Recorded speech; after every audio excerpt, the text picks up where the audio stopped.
I learned how visual thinking could engage my brain in a way, number one, helpful, but number two, an accelerator. What if all those books that I read, but I couldn't do, all the things I knew but couldn't do, what if I filtered it all through the visual part of the brain? You see, traditional productivity fails the ADHD and creative leader. Most of the advice assumes that number one, productivity is going to happen in a straight line. That's not happening for us. It's highly structured. It's naturally sequential. We don't always do things in sequence. You might hear like, wake up at 5, have a kale smoothie, time block your day, stay focused. Some of those things will work, but for the most part, it's about pushing performance and forcing focus. What you need is a dream. And this dream will bring better alignment with your goals and what matters most to you.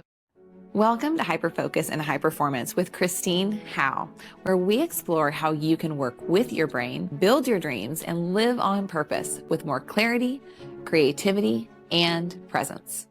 I remember the moment I walked in to the back of my graduate school class, and the professor asked me to stay after class just a minute and said, "Christine, why are you always late to my class?"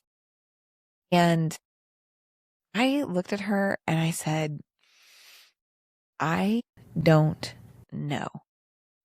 And at that point, I knew that I could start planning 2 hours in advance and still run late. Or I could, at the last minute, try to make it and still run late. I just didn't know why I couldn't see time. I had read all the books on time management. I had read books on organization, on clutter, all the things. I knew what to do, but I couldn't do it. And, I would be working and working toward my goal, and then I'd turn around and it'd be 40 minutes later. I would have completed a few things. If I completed 5 things, I might have missed the thing that mattered. And as soon as I was ready to go, I've got everything together, I've finally done it. I just had my keys in my hand, but then they're not in my hand anymore. Like, what just happened? All of these things were happening, and I just didn't know why. So for me, I had just a life pattern of being late to everything. Dinners, deadlines, weddings, parties. And I would want to say it will be different next time, but I didn't have any confidence that I could make a change. Even at my own wedding, I was literally like, painting my nails, sipping my mocha. And everyone's like, "Christine, you're going to be late for your own wedding." But, I had my latte in my hand, the wet nails, still got married, So all that said, I was still very successful. I was top of my class. I achieved a lot in sports, academics, leadership. So it was almost like I had a very high view of myself, and at the same time, a low view of myself. And I just wanted them to come together in the middle. I was able to achieve good grades. I achieved my goals, but at a cost. And I remember being in graduate school, learning about cortisol and adrenaline and this thing that I had run my life by, which was this last minute energy rush of a cocktail of cortisol and adrenaline to do anything. I did not have any strategies to achieve a goal outside of it is the last minute and I have massive anxiety pumping through my body. And so these were the moments of my early adulthood. And having these patterns, I couldn't piece together time. I couldn't see things. I had bigger goals, but I just didn't have a strategy to achieve them. If somebody said develop a system, I would say, I can't imagine developing a system. And I'm pretty sure there's no system I would ever want to follow anyways, right? And so with the knowledge that I started developing of like cortisol and how damaging that is to cells, I started thinking there has to be a better way. And so I was open and looking for some better way. The turning point for me, we talked about in our last episode. And if you didn't hear episode 1, It's worth going back to hear more about the moment in my garage with 3 kids 4 and under on a Saturday morning in Dallas in the spring, where I learned the power of drawing your dreams. I learned how visual thinking could engage my brain in a way that was, number 1, helpful, but number 2, an accelerator. And that helped me make this massive leap forward. And so the leap was, what if all those books that I read, but I couldn't do, all the things I knew but couldn't do, what if I filtered it all through the visual part of the brain? You see, traditional productivity fails the ADHD and creative leader. Most of the advice assumes that, number 1, productivity is going to happen in a straight line. That's not happening for us. It's highly structured. We don't want to be structured. It's naturally sequential. We don't always do things in sequence. You might hear like, wake up at 5, have a kale smoothie, time block your day, stay focused, do a Pomodoro method. All of these things, and maybe Pomodoro works for you. It might. Some of those things will work, but for the most part, it's about pushing performance and forcing focus. And so, meanwhile, all these people are up doing their workouts at 5 a.m. and you're still looking for your phone and like, where did it go? It's really for you. It's not going to be about more discipline. It's just not going to be your starting point. I'm not saying you're not going to land at being a more disciplined person, but when we're starting the journey of increasing your productivity with a whole brain NeuroPlanning performance mentality, it's not going to be starting. We're not going to start with discipline. What you need is a dream. And this dream will bring better alignment with your goals and what matters most to you. It's going to help you design your days. And when you create your systems, these are going to be systems that you want to follow. And as your parents knew when you were little, and you could focus for hours and hours and hours on end on whatever that thing was that you loved, they knew that when you were doing what you wanted, that was the key to your focus.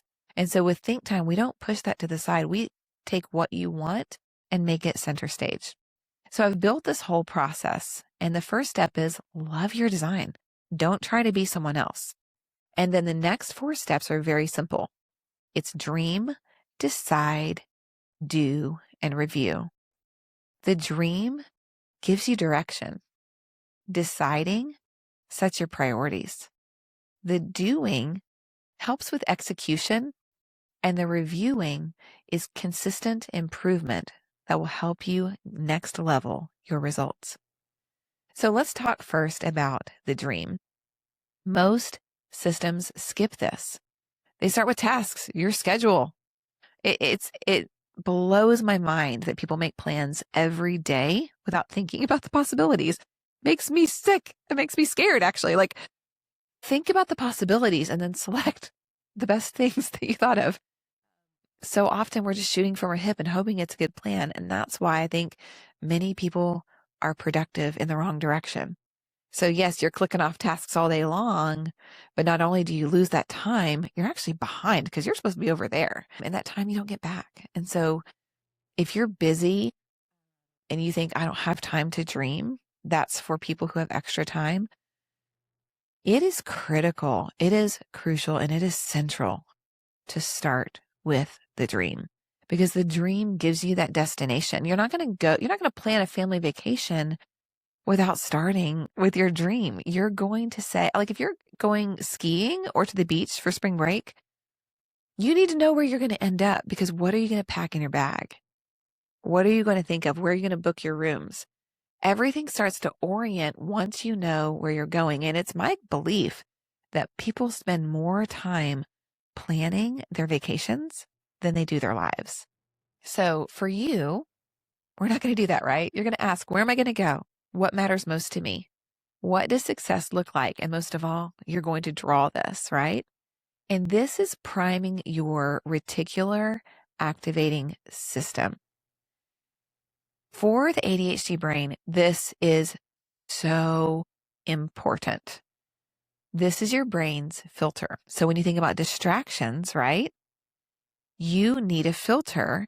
And most people think, I need an external filter. You have one built in your brain, and it's called the reticular activating system, or RAS. So to engage this part of the brain, get clear on what you want. Okay. So to get in touch with what you want, we ask the question like, well, what if anything were possible? What do I want? We take off those layers of all of the limiting beliefs and the things that hold us back. A lot of people, and I think most people say, take 20 years and overcome your limiting beliefs. And I'm like, no, that's too long. Just pretend like they don't exist for a second. Let's get creative. What do you really want? Even if it's not realistic, what is it that you want? Even if, oh, this is my favorite part. If you're a people pleaser, ask the question, what if everybody agreed with me? What is it that you really want? Get down deep into your brain to find out what you want. That's going to engage your brain's filter. And you can think of it like a bouncer if you want to. You're in, you're not in, you're in, random YouTube video, you're in. It's like what matters to you is going to surface. And I think of it like if you've ever fallen in love and you started seeing the person that you had a crush on, their car, you started seeing that all around town. You have emotions that you've engaged and you are cued in to look and scan for that car. And prior to that, there were exactly as many cars around you, but you weren't emotionally connected to that car. And so now all of a sudden you see them. And so we're doing the same thing with your dreams. You have opportunities all around you every day to achieve them, but you haven't taken the time to clarify for your brain how to bring them to your conscious awareness. And we're going to talk more about this because it's very, very, very exciting. And there's some really cool statistics that will make it even more compelling. But once you get clear on where you're going and you've let yourself get creative and you've looked at the possibilities, then you have a big mess and you're like, well, that's unrealistic. Well, that's going in a lot of directions. How can I possibly create a plan from this? And that's where the decide phase comes in. And one of the most important things to know about the decide phase is that not all tasks matter equally. Okay, so you have like 100 things to do. If you try to do them all, you will not get the most important things done. And so what I do is I teach you how to sift and sort through all the noise and find those things that will help you go further, faster. Some of your activities will take you in the wrong direction. Some will move you slowly in the right direction. What we want is activities aligned in the direction you want to go that will help you get there in an effective way. So when I was younger, my dad told me, and I was shocked. I was a teenager, and he told me, Christine, so many of the decisions of life aren't going to be between what's good and what's bad. Often you're going to be deciding between what's good and better and best. And so this is a really critical skill. A lot of times we think of like good and bad, good and bad, good and bad. And it's really, you're looking at your life and saying, which are these highest things? If I'm not going to get everything done, which you're not, spoiler alert, which are those things that are the most important to get done? The decide phase will help you think through that. Third, do. Traditional advice is going to tell you, force yourself, push harder, try harder. At think time, I want you to work with your energy, your rhythms, your strengths. It's going to be about, instead of trying to hold in you have got a powerful mind. And so when you are looking at how do I get from here to there faster and easier, you're going to get a lot more bang for your buck with your time if you tap into your natural energy and you tap into your strengths. I mean, you can try to train your weaknesses all day long, but at think time, I want you tapping into who you are and your strengths and going in the right direction. And there are a lot of ways this will flesh out for different people in different ways. Perhaps it's like having a morning creative block where you do your best writing in the morning, or your more focused work right before bed when everyone goes to sleep. Taking a walking break and letting your mind wander, or creating a structure that's flexible that works for you. Or one of the most important things we do in the do phase is really creating those repeating events, because it's one thing to schedule like an event to get something done, but wow, is there power when you create a dream routine that brings you back every week over and over and over again, if it is not in your routine, it's not going to be getting that momentum in your life that you want. So with Think Time, like, we don't tell you what to do. We know who you are. We don't tell you what to do. We help you discover how to do what you want to do.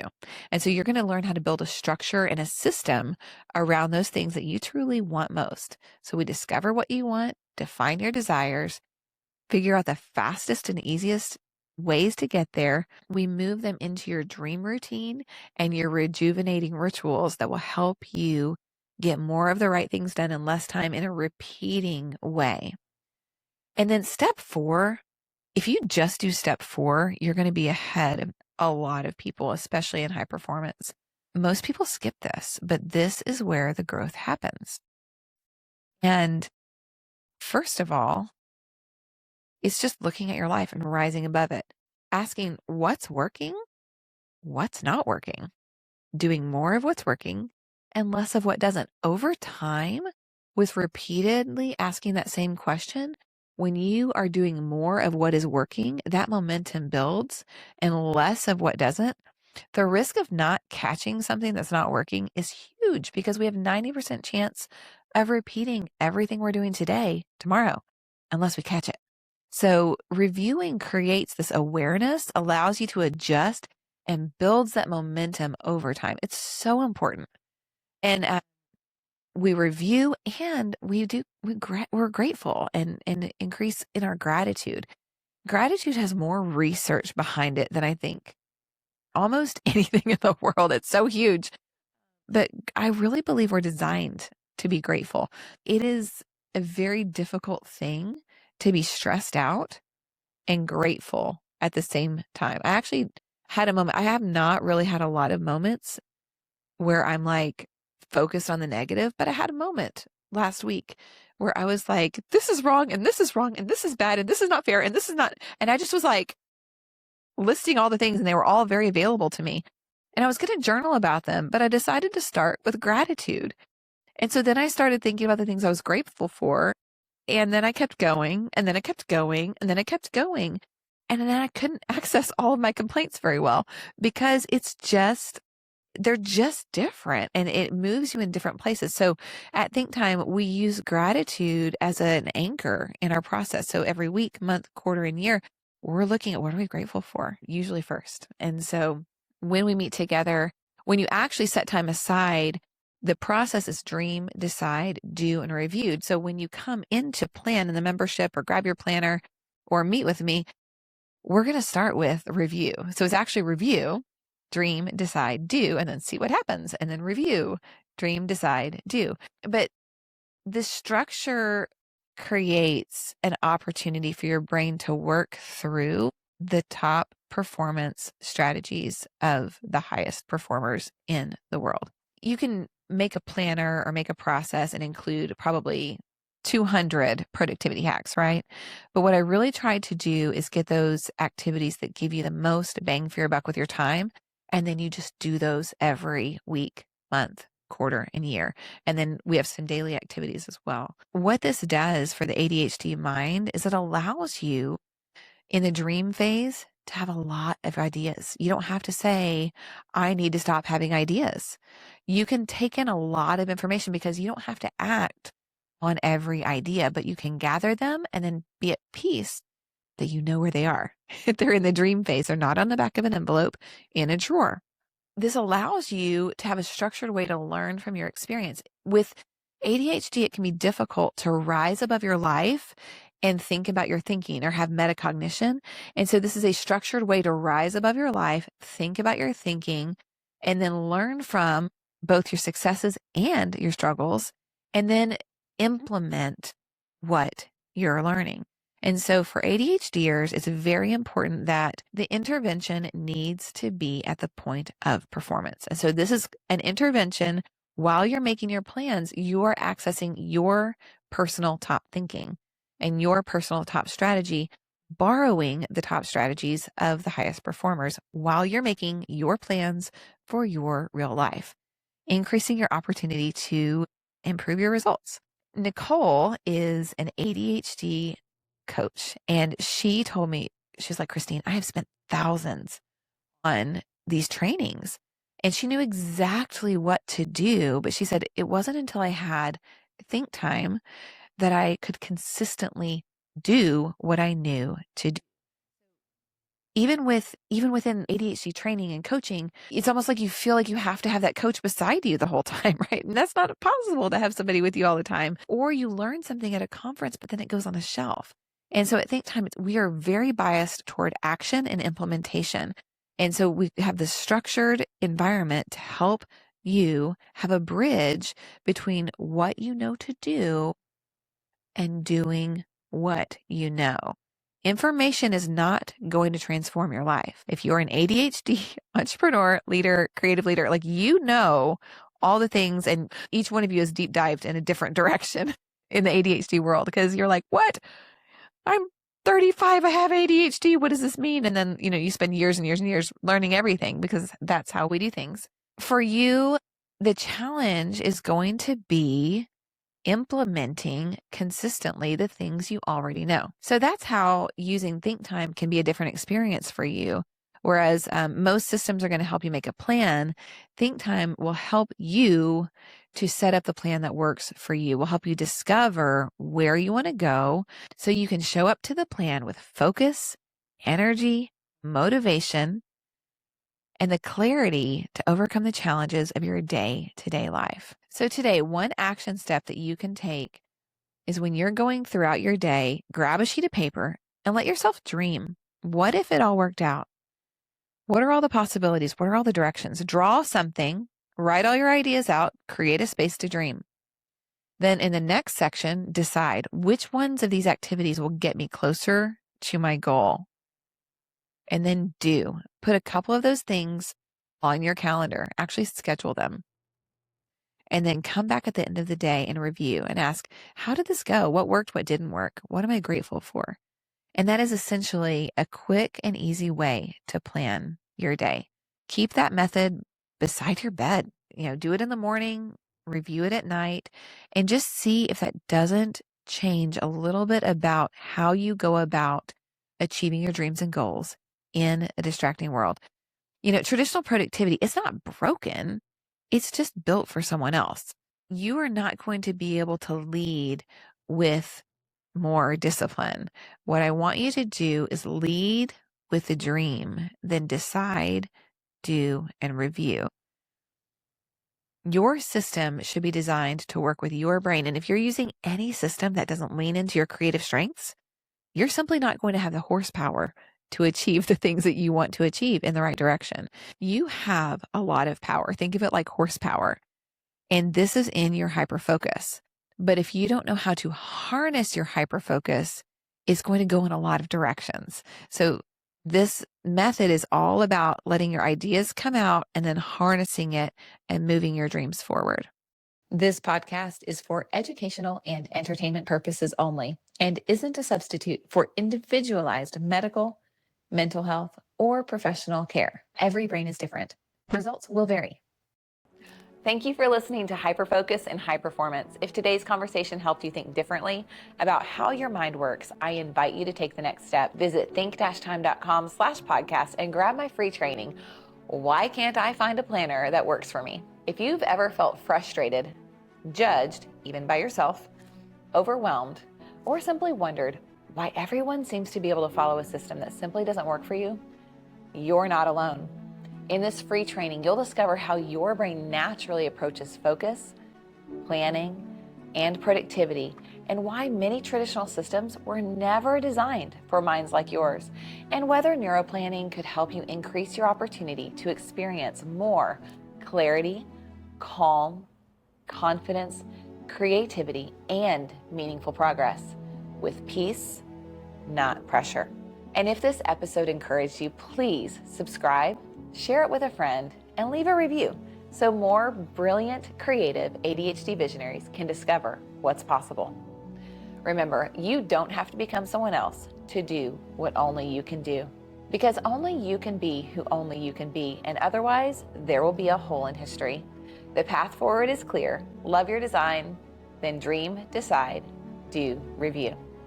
I'll see you next time.